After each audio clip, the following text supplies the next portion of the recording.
De repente, o piloto do avião fica incapacitado e um passageiro assume os controles, sendo auxiliado pelos controladores de tráfego aéreo através do rádio. Você já deve ter visto isso na TV algumas vezes, principalmente naqueles filmes das décadas de 70 e 80. Mas no caso de Doug White, não era filme.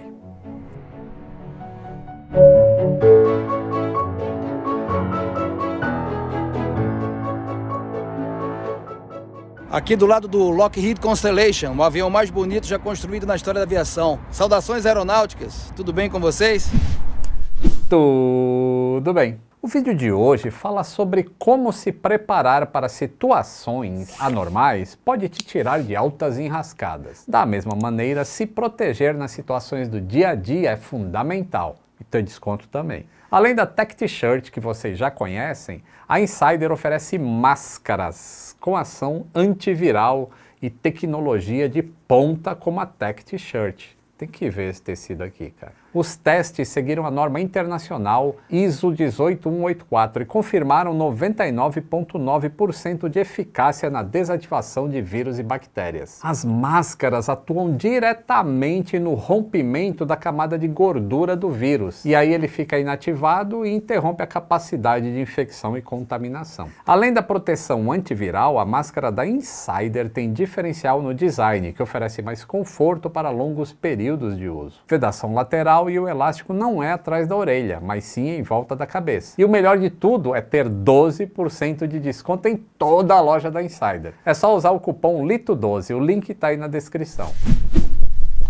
O mês de abril de 2009 não estava nada fácil para Doug White, de 56 anos, que era proprietário de uma empresa de locação de equipamentos lá em Archbald, na Louisiana. O dia 14 era domingo de Páscoa e Doug, junto com a esposa e suas duas filhas adolescentes, voltavam para casa, partindo de Marco Island, lá na Flórida, depois de ter comparecido ao funeral do seu único irmão. O retorno seria feito no Beech B200 Super King Air, fabricado em 1982, que tinha sido comprado por ele, mas alugado para uma empresa de leasing em seguida. O Doug tinha licença de piloto privado, com cerca de 230 horas em um monomotor Cessna 172, e se preparava para uma certificação para voo por instrumentos que planejava obter ainda naquela primavera. Ele tinha voado apenas uma vez no King Air, e por não ser habilitado para voar um bimotor turbo-hélice daquele tamanho, este voo seria realizado por outro piloto. E este piloto era o Joe Kabuck, de 67 anos, um coronel aposentado da Força Aérea que havia voado com o F-100 sobre o Vietnã e pilotava aviões fretados nos últimos 20 anos. Depois de ajudar a carregar a bagagem, o piloto e seus passageiros embarcaram no King Air para o voo de 3 horas até a Louisiana. Embora a esposa e as filhas de Doug estivessem sentadas na cabine de passageiros, o Doug escolheu ir no assento vago do copiloto, uma decisão que seria crucial para a sua sobrevivência e da sua família. Nos Estados Unidos, o King Air B200 pode voar sem a necessidade de um copiloto, e ele estava interessado em ouvir o controle de tráfego aéreo, dar uma olhadinha pela janela, aprender mais sobre voo por instrumentos, estava ali piruando. Comparado com o Cessna que ele conhecia, o painel de instrumentos do King Air parecia o de um 747. E por uma felicidade, ele teve a chance de perguntar a Joe como é que se falava no rádio. Saber onde o botão de apertar para falar estava localizado era praticamente todo o conhecimento que Doug tinha sobre o complexo King Air. Depois de uma decolagem normal e saída do aeroporto de Marco Island, o piloto completou os itens do checklist e também ajustou o piloto automático para seguir a rota autorizada e manter uma taxa de subida de aproximadamente 1.500 pés por minuto. E apesar de selecionar uma altitude de 10.000 pés, não programou o piloto automático para nivelar naquela altitude pré-selecionada. Menos de 10 minutos depois da decolagem, enquanto o King Air subia a 7.000 pés, Joe Kabuck faz o seu contato inicial com o Miami Center. Tragicamente, estas seriam as suas últimas palavras, porque ele sofreu um ataque cardíaco fulminante. O Doug, naquela situação, pensava no que ele poderia fazer e acreditava que o avião iria nivelar a 10.000 pés, que era o que parecia que estava selecionado no visor do piloto automático no painel de instrumentos. Mas o avião continuou subindo de forma constante. E ele sabia que se continuasse daquela forma, uma hora o avião ia estolar. E para quem não sabia nem pilotar o avião normalmente, recuperar de um stall era praticamente impossível. O Doug então apertou o único botão que ele conhecia e entrou em contato com o controle de tráfego aéreo de Miami. Eu tenho que declarar uma emergência. Meu piloto está inconsciente. Preciso de ajuda aqui. Preciso colocar essa coisa no chão. Eu estou pilotando um King Air. Meu piloto está incapacitado. Eu preciso de ajuda. Preciso falar com o piloto de King Air. O controlador Nathan Henkels perguntou se ele sabia pilotar o avião e se o piloto automático estava ligado e se ele poderia nivelar a 12 mil pés. Doug respondeu que o piloto automático estava ligado, estava ajustado para 10 mil pés, mas ele já estava a 13 mil e continuava subindo. A sua maior preocupação era nivelar o avião. O Nathan deu um grito na sala de controle de tráfego. Ei, me chame alguém aqui que saiba alguma coisa sobre um King Air agora. E foi aí que Lisa Green chegou e começou a ajudar o Doug. Ela havia pilotado Learjets para uma empresa corporativa antes de ir para o controle de tráfego aéreo. Assim que percebeu que ele tinha um pouco de experiência de piloto, ela tentou simplificar o avião o máximo possível, porque também foi instrutora de voo por anos.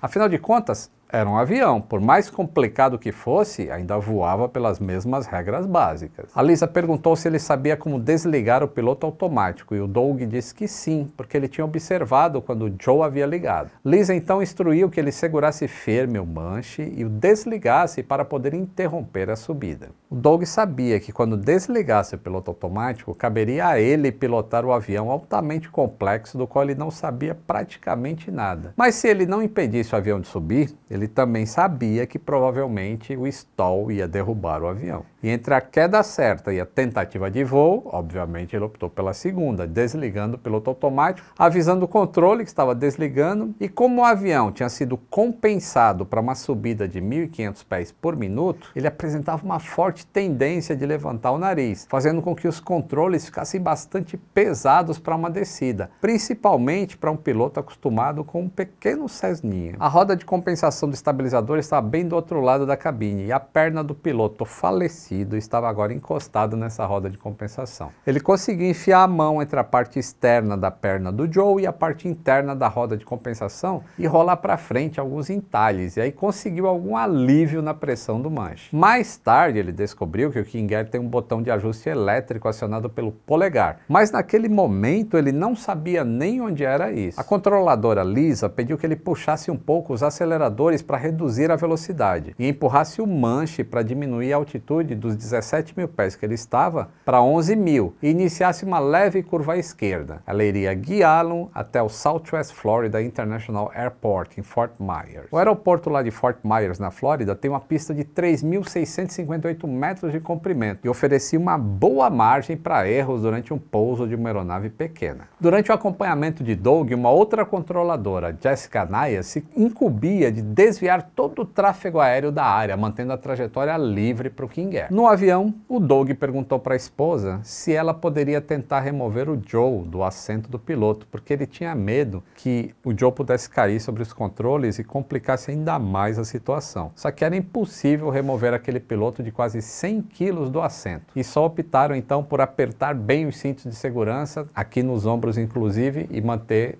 corpo ereto. A velocidade indicada do King Air variou entre 220 nós e 140 nós, enquanto Doug fazia ajustes no acelerador. A certa altura, ele tentou reativar o piloto automático, mas mudou de ideia quando o avião começou a fazer uma curva em direção ao rumo pré-selecionado e ele ficou voando na mão mesmo. Ele não sabia mexer no piloto automático. Lisa então disse que ele teria de mudar a frequência do rádio, porque ele ia ser transferido para o controle de aproximação em Fort Myers e que iria orientá-lo no pouso. Ele passou a frequência de rádio para Fort Myers, mas Doug tinha na sua frente cerca de 4 conjuntos de rádios olhando para ele.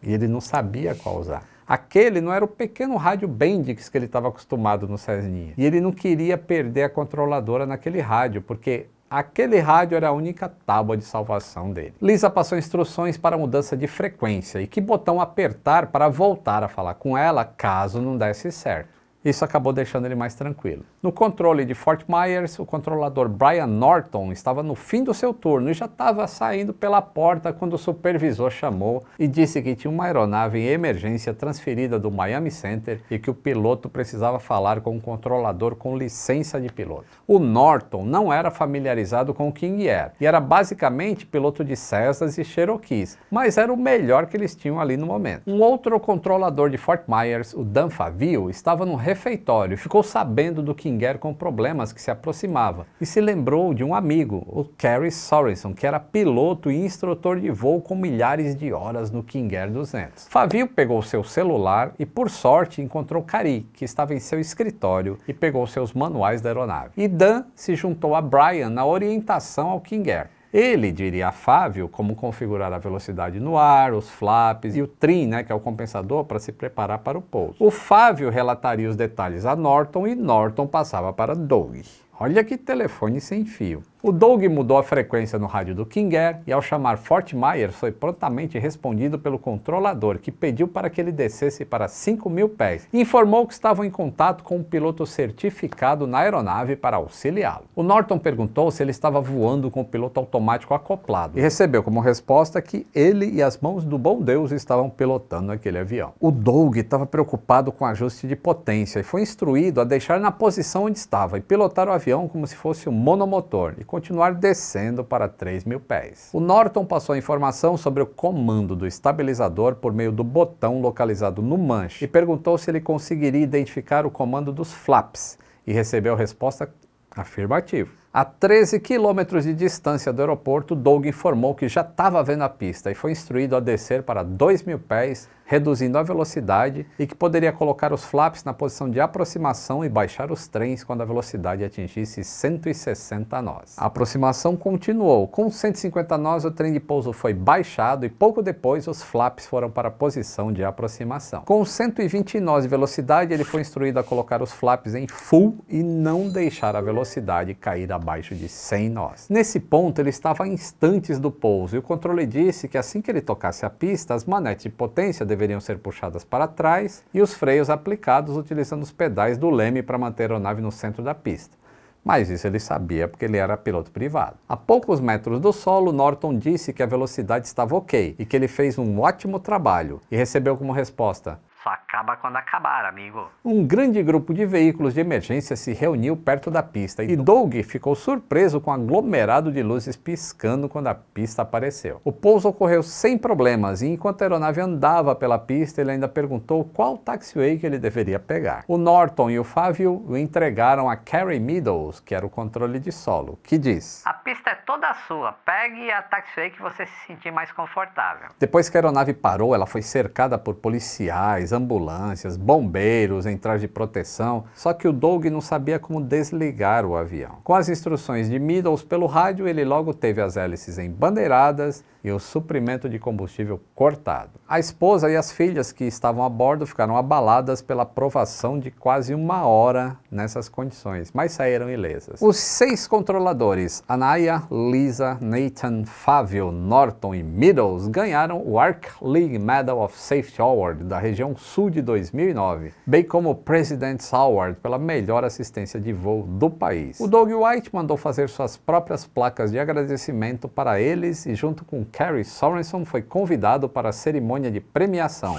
onde também foram homenageados. O Doug tomou a decisão de voltar a voar com mais frequência e tirou finalmente sua licença de piloto comercial, instrumento e multimotores. Ele voou 7 ou 8 missões de socorro no Haiti depois do terremoto, bem como algumas missões em Belize. Também transportou soldados feridos amputados para o Comando do Transporte Aéreo de Veteranos por todos os Estados Unidos, contabilizando mais de 1.000 horas como piloto em comando no November 599 Delta Whiskey, que era o King Air B200. Um vídeo com uma simulação de todo o voo feita no Flight Simulator e toda a conversa entre Doug e os controladores pode ser encontrado no canal FS Mania do YouTube, que serviu até de referência para esse vídeo e para muitas outras matérias sobre o ocorrido na internet. Se você curtiu, deixa o like, se inscreva no canal se não for inscrito, considere apoiar por apenas R$ 2,99 e o seu nome aparece aqui junto com esses amigos.